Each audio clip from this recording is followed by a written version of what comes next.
Few tips and tricks I've learned for my Lee Pro 1000.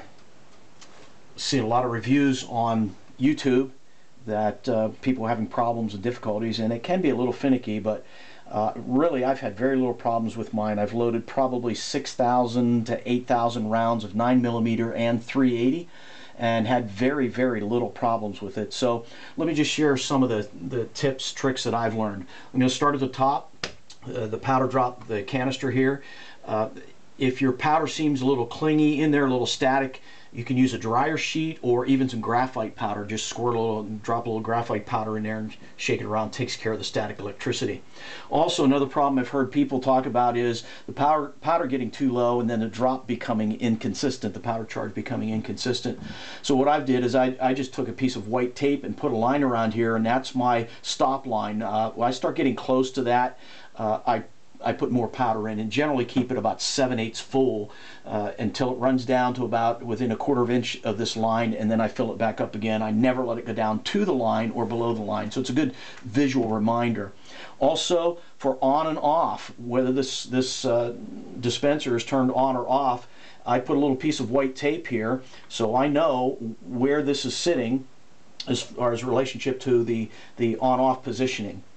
Another thing that I do is the discs that ride in here, I dust them a little bit with graphite powder. It just seems to operate a little smoother.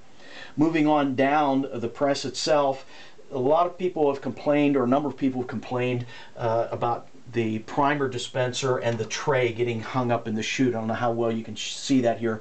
What I found is every time that I reload primers in the tray, I take a pipe cleaner and I run the pipe cleaner down through all the way into the bottom of the primer dispenser where the ram is, and make sure that that's all clean. Sometimes even take a little canned air and blow some of the dust, powder, debris that tends to build up in there. That seems to be one of the more critical things with the primer dispenser. Also, I've added a little, I don't know if you can see it right here, there's a little motor with a counterweight on it for vibration, and I have a momentary switch on my handle, if you can hear this.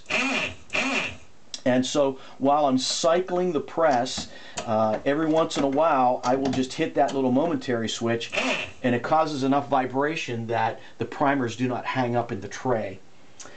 Moving on down, I keep the shell plate lubricated underneath very lightly, and about every 2,500 to 3,000 rounds I will actually take this apart and clean out any debris that's built up in there. I've read of some complaints about the finished rounds hanging up in the chute, not dropping out of the chute. So what I did was I took some emery paper, I think about 600 grit, 800 grit, something like that, and buffed this out, and then after that I used some steel wool, so it's very smooth and I don't have any trouble at all with the finished rounds dropping out of the tray. Now I'm going to move the camera here for a minute for the lower section. I've mounted my press to a 1/2 inch, I think it's 3/4 inch piece of plywood, and then I've bolted that to my reloading bench. It makes it nice. I can take the bolts out, remove the press from this station. I have another single stage press. I can put it there. I can move and shift things around. That makes it nice. But one of the other things that makes this setup nice is underneath here is where the spent primers collect. And eventually you've got to take this off of here and remove those spent primers. They build up in there, and sometimes they actually jam up in the rod here and cause everything to lock up, and then you've got to take things apart.